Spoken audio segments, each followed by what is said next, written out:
cordial saludo para todos nuestros televidentes. Qué alegría encontrarnos con ustedes nuevamente en este su programa Jesús Evangelio, donde semana a semana llevamos a cada uno de sus hogares una pequeña catequesis sobre nuestra Iglesia Católica, buscando fomentar en ustedes el conocimiento acerca de la doctrina de la Iglesia Católica. Hoy en el programa nos acompaña nuestro compañero José Luis. José Luis, bienvenido. Muchas gracias, Víctor. A mí siempre nos encontramos ya, ¿no? Para mí es un placer siempre estar en este programa tratando de impartir un poco el conocimiento a las personas, ¿no? Tratando de enseñar aquello que es necesario para fomentar nuestra fe, aquello que es necesario para sostenernos y aquello que es necesario para nosotros como católicos ir conociendo, ir aprendiendo sobre la Madre Iglesia Católica, ¿no? Todo lo que enseña, temas esenciales, temas que, en fin, nos ayudan a nosotros a crecer espiritualmente, a crecer en conocimiento y que de cierto modo nos ayudan a avivar más nuestra fe. Así es, José, y como hemos trabajado a lo largo del año, hemos tratado de ahondar en cada uno de los temas y el año litúrgico que comprende el calendario. Ya hoy vamos en el segundo domingo de Adviento y ya hemos caminado a lo largo de muchas situaciones ocurridas durante el año, lo que es la Semana Santa, lo que es la Pascua, lo que es Pentecostés, lo que es el tiempo ordinario. Hemos andado en diferentes temas que comprenden a lo largo de los meses. Ya al iniciar este nuevo ciclo litúrgico nos vamos acercando cada vez más al momento especial del Adviento, que es la Navidad, pero también hay una fecha muy importante a la que vamos a hacer referencia al día de hoy. Pero antes de hacer referencia a esta fecha tan especial, ¿qué te parece, José, si vamos con nuestra primera sección, Escucha la Palabra?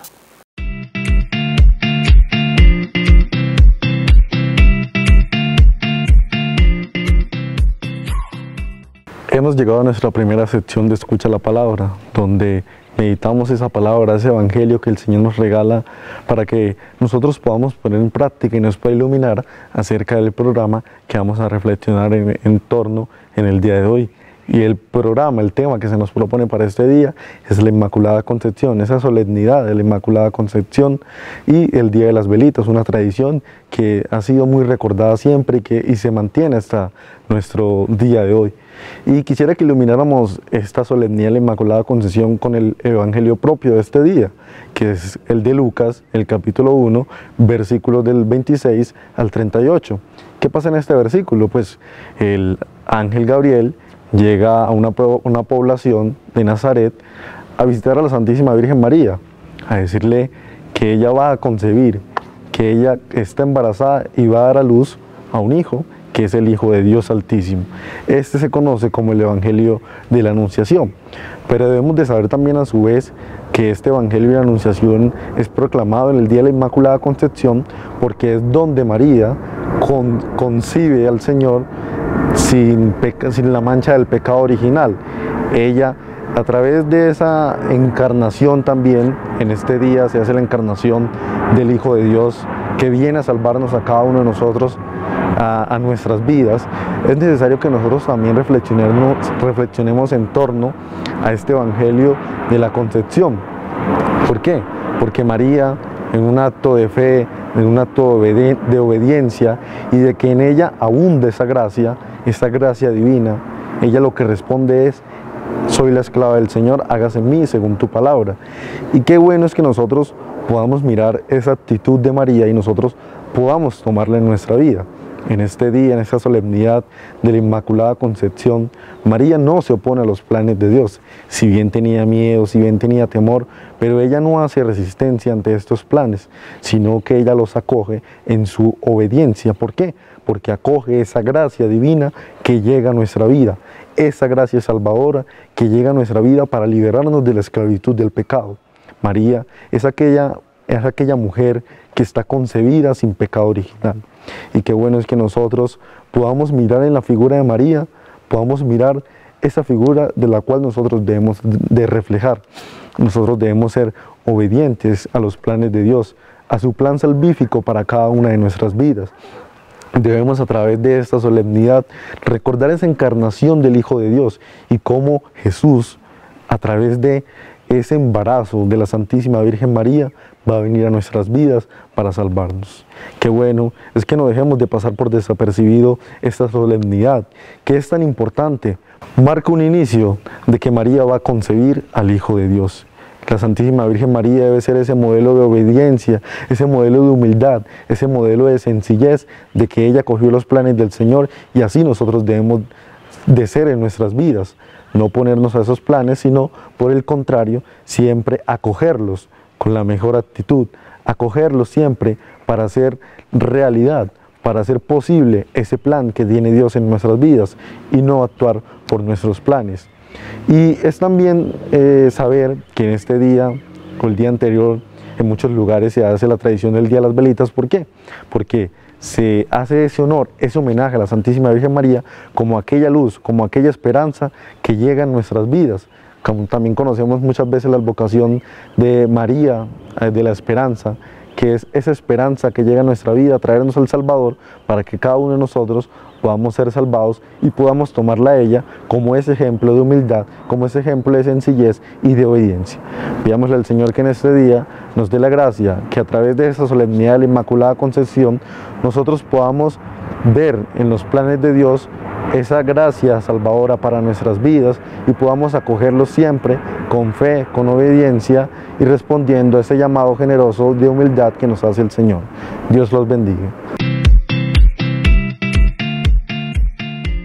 Bueno, Víctor, como lo mencionabas ahora, tenemos un tema bastante esencial el día de hoy, bastante importante, y que de cierto modo todos hemos escuchado de él y conocido un poco sobre él, que es la Inmaculada Concepción.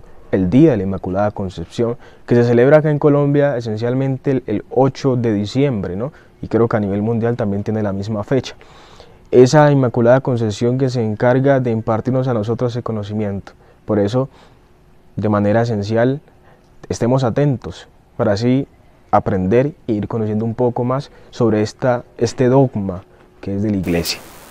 Así es, José, bien tú lo decías, 8 de diciembre, Día de la Inmaculada Concepción, y hay que retroceder un poquito en el tiempo e iluminar un poquito a nuestros televidentes sobre el dogma y por qué este dogma y por qué la fecha.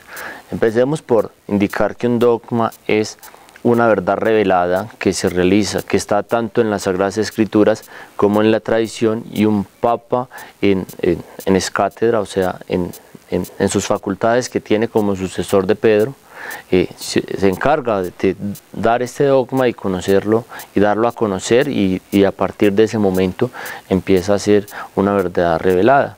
El dogma de la Inmaculada Concepción nos indica que María fue inmaculada antes de la concepción. Quiere decir que Dios la guardó de que siempre estuviera libre de pecado, y es por este motivo que la llamamos Inmaculada.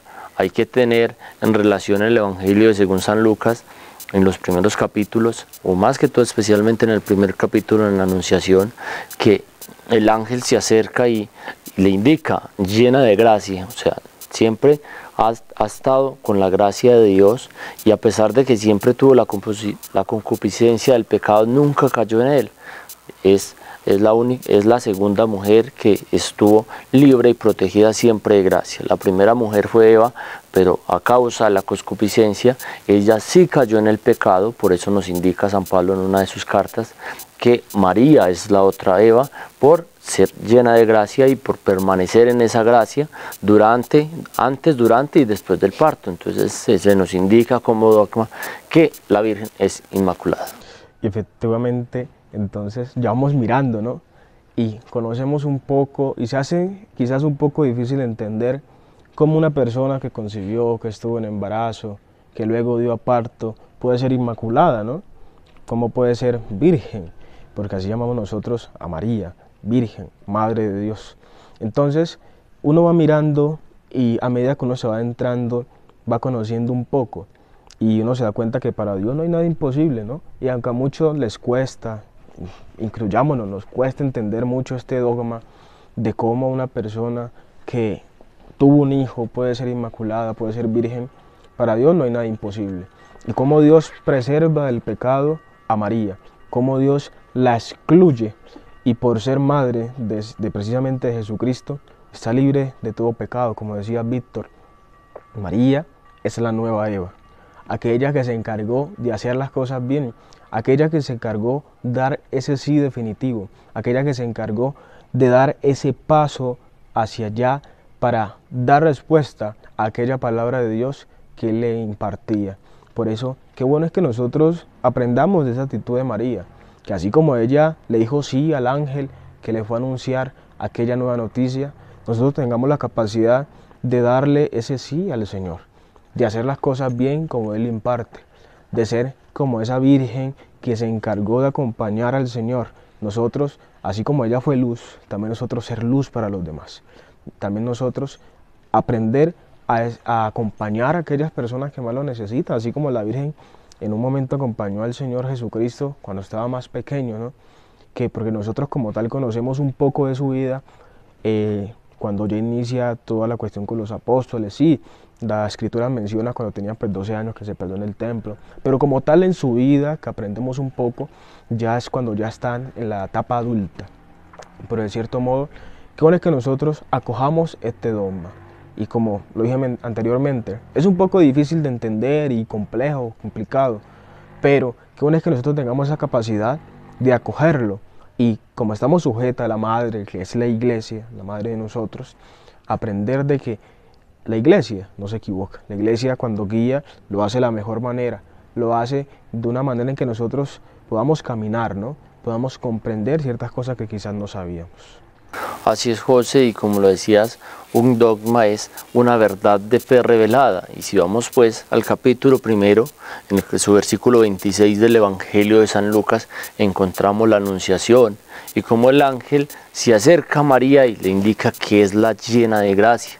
Si vamos al griego, esta palabra nos invita a realmente llena de gracia, sino que la palabra realmente en el griego es la totalmente llena de gracia. Entonces es ahí donde podemos entender que María, desde su concepción, desde que estuvo en el seno de Santa Ana, siempre fue preservada del pecado y que Dios obró en ella para que esta gracia permaneciera y fuera la elegida incluso antes de su nacimiento. La otorgó de las gracias suficientes para que tuviera la capacidad de no caer en pecado, para que tuviera la capacidad de afrontar todas estas situaciones que nosotros diariamente nos vemos enfrentados y que por la concupiscencia del pecado no somos capaces de preservar y de no caer en él.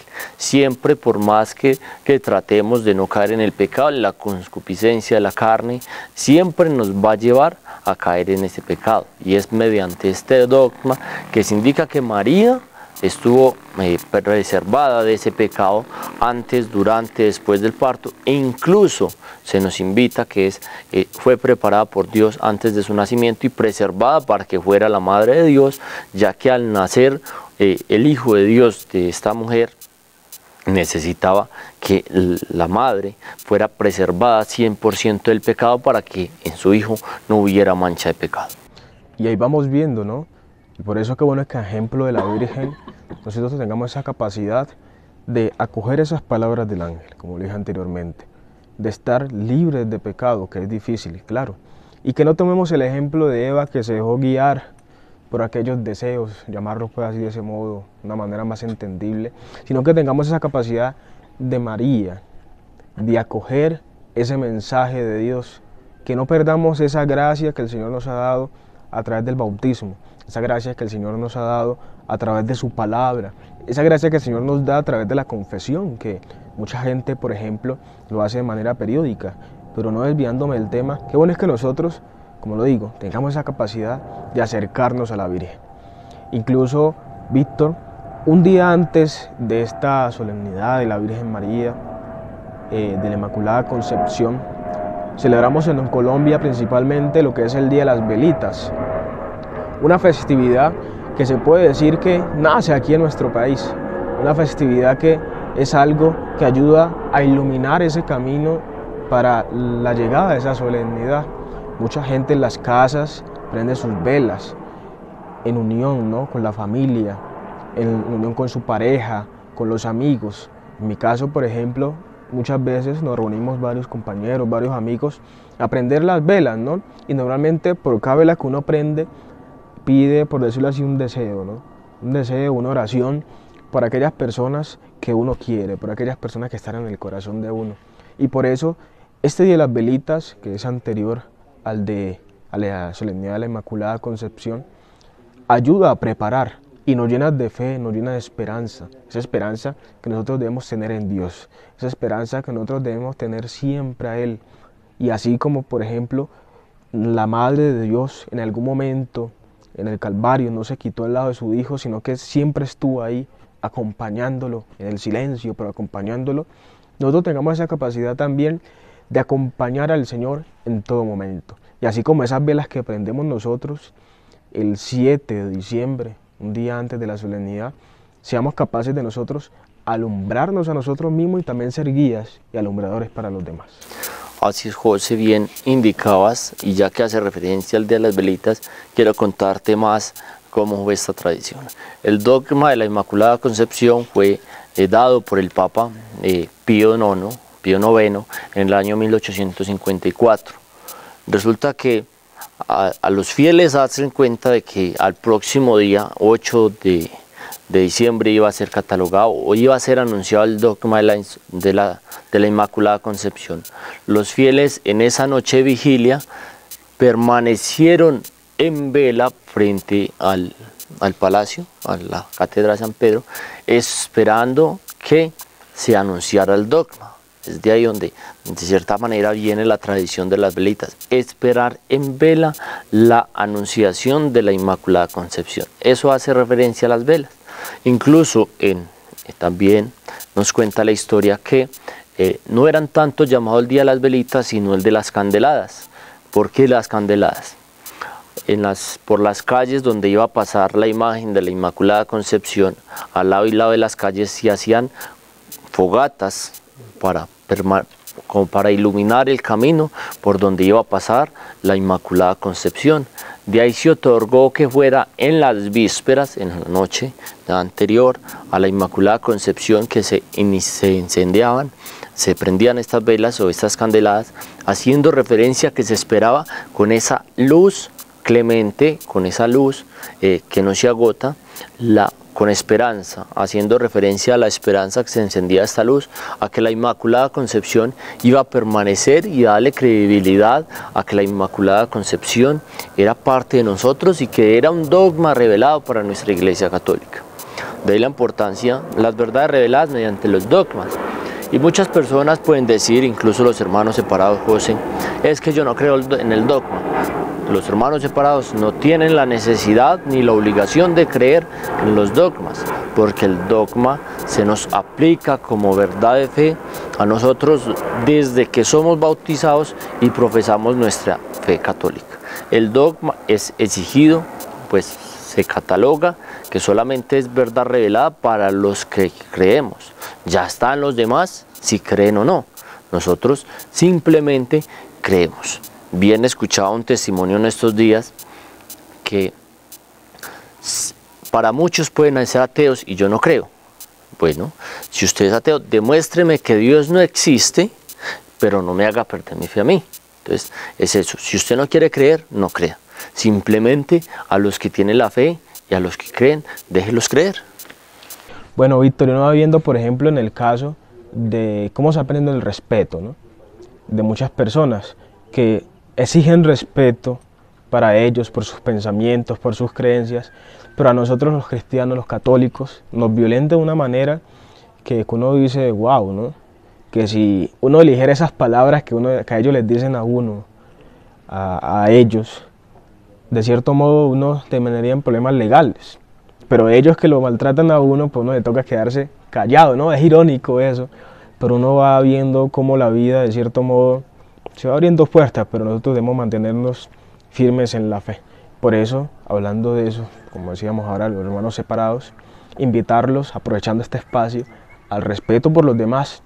Claro, hay personas que no estarán de acuerdo con nuestro pensamiento y que tendrán pensamientos con otros que creemos muy errados, pero hay que respetarlas. Hay que respetarlas y saber de que pues, es su pensamiento. Uno tratará de guiarlos por el camino que uno cree que es verdadero. Pero de todas formas ellos tienen su pensamiento y hay que, de cierto modo, dejarlos que se choquen con la realidad para que vean cuál es el camino que ha de seguir, ¿no?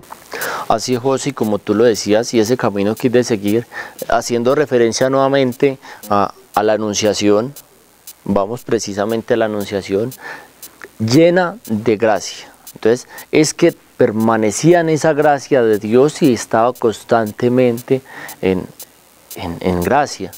Si bien hay una palabra que puede sonar muy fea y realmente puede herir algunas susceptibilidades, sería la palabra desgraciado. Y desgraciado no haciendo referencia a que sea una persona que no tiene algo, sino que no está en gracia de Dios. Entonces, es más entenderla como desgraciado por no estar en esa gracia de Dios. Y cuántas veces nosotros nos vamos enfrentando al mundo y caemos en ese momento por la misma concupiscencia que María fue preservada, de ser desgraciados, no tener la gracia de Dios. Y nosotros por la misma concupiscencia que María nos sufrió, solemos estar en gracia y volver a estar desgraciados por lo mismo, porque caemos frecuentemente y no tenemos la fortaleza necesaria para resistir a la tentación del pecado, sea porque hablamos del otro, sea porque difamamos al otro, sea porque decimos mentiras o simplemente no hacemos las cosas correctamente.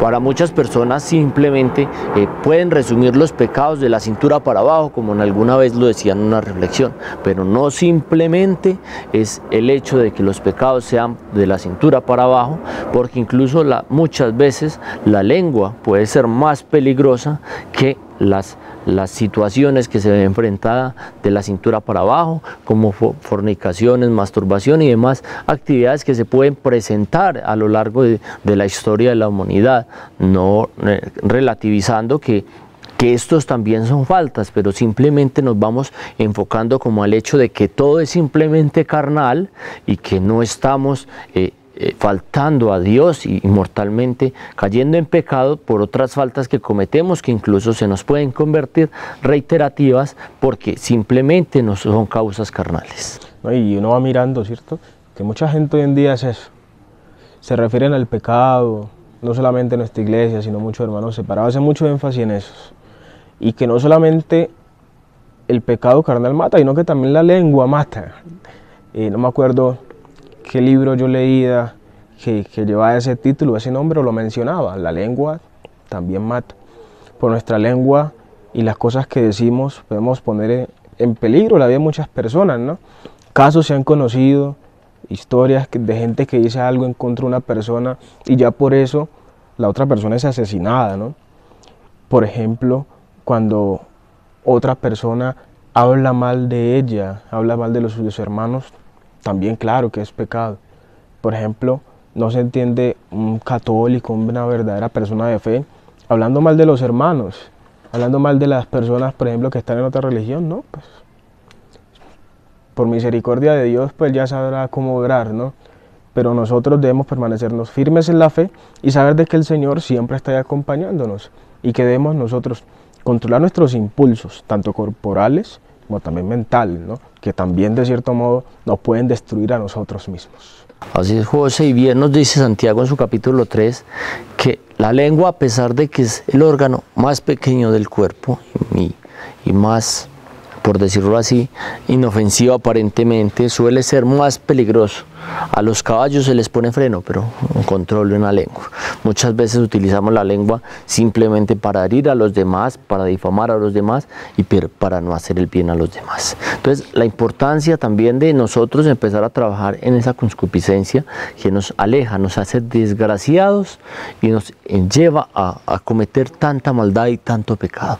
No estamos diciendo que somos perfectos, simplemente es trabajar para no estar tan desgraciados y acercarnos más a esa gracia que María contuvo durante toda su vida y que seamos nosotros capaces de controlar esa concupiscencia, y si no somos capaces de controlarla, al menos empezar a trabajar en ella de manera que cada día seamos menos desgraciados, menos alejados de esa gracia que Dios nos otorga. Entonces ya vamos llegando al final de este programa, pero antes de finalizar conozcamos un testimonio, ¿no? Aquellas personas que nos cuentan su historia de vida y que de cierto modo nos ayudan a avivar nuestra fe, nos ayuda a conocer un poco más de su historia y que eso nos alimenta a nosotros en esa vida de gracia, ¿no? En esa vida que debemos nosotros llevar ante Dios.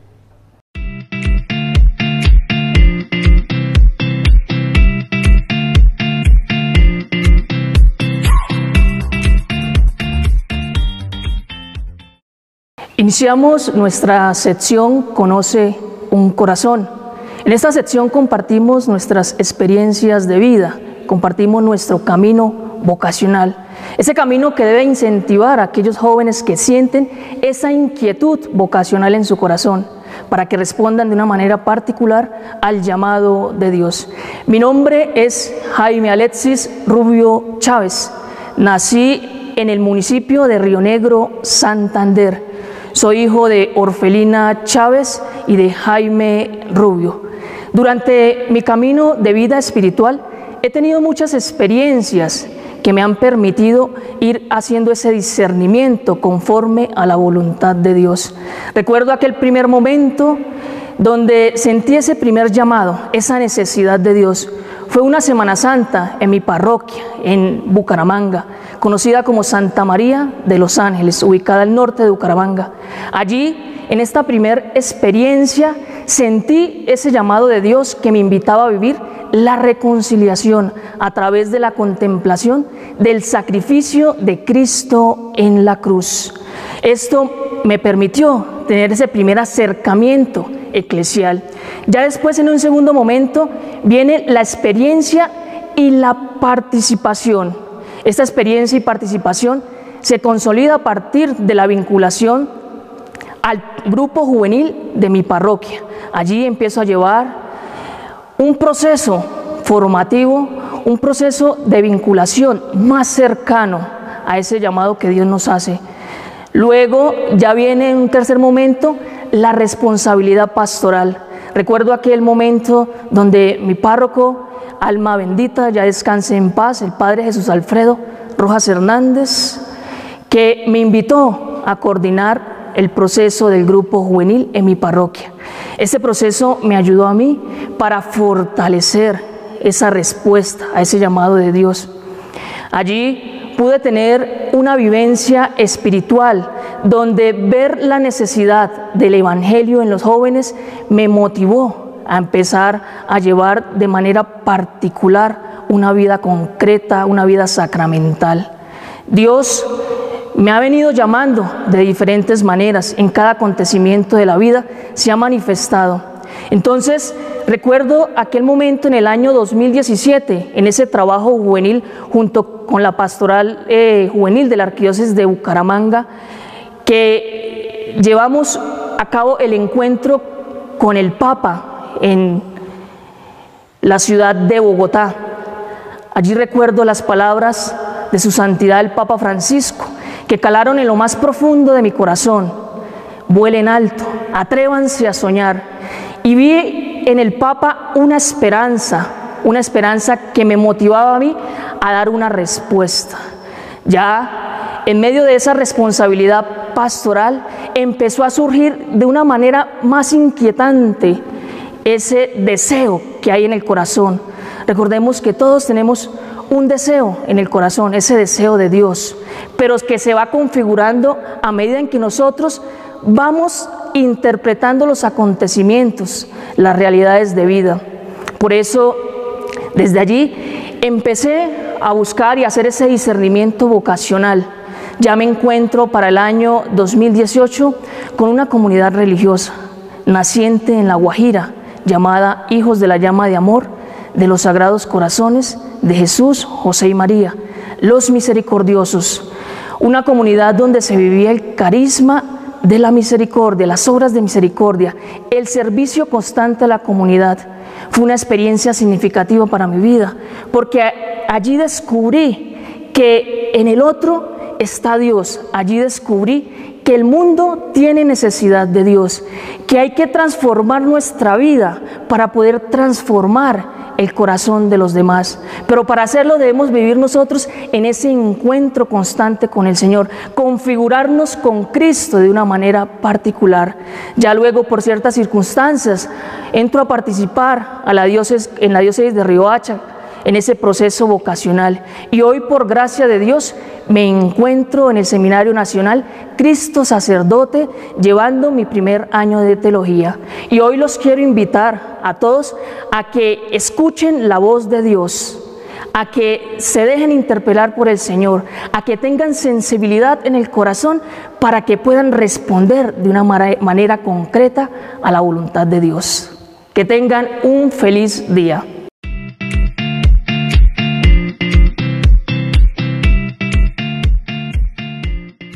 Bueno, Víctor, y a todos nuestros televidentes, muchas gracias de nuevo por conectarse a este programa, que como siempre digo al principio, es fundamental para nosotros ir conociendo un poco más sobre la Iglesia, ir ampliando nuestro conocimiento, ir fundamentando y poniéndole bases más sólidas a nuestra fe, y que todo este conocimiento no se quede aquí, ¿no?, en un simple programa, sino que seamos capaces de llevarlos a nuestra vida y aplicarlos y hacer el bien a los hermanos. Y por ejemplo, ayer fue el caso de la Virgen María que conocíamos, de cómo esa gracia la ayudó a perseverar, de cómo dio ese sí al ángel, ese sí al Señor. Entonces nosotros tengamos esa capacidad de tener esa gracia también, de decirle siempre sí al Señor y estar siempre en compañía de Él y saber de que Él también nos acompaña a nosotros. José, muchas gracias a usted y a todos nuestros televidentes. Los invitamos a que durante este tiempo de Adviento trabajemos en esa preservación de la gracia, a no ser unos desgraciados, y que el nacimiento de Jesús que nos acerca, esa conmemoración de ese nacimiento, sea más un renacer en nuestros corazones y un purificarnos de esa gracia que tanto nos hace falta. Pidámosle pues en este tiempo de Adviento a María que nos ayude a preservar esa gracia que hay en nosotros y a que nos limite más a esa concupiscencia del pecado y no ser unos desgraciados ante Dios. A todos ustedes, muchas gracias José, muchas gracias por acompañarme en este programa. Bendiciones para todos ustedes.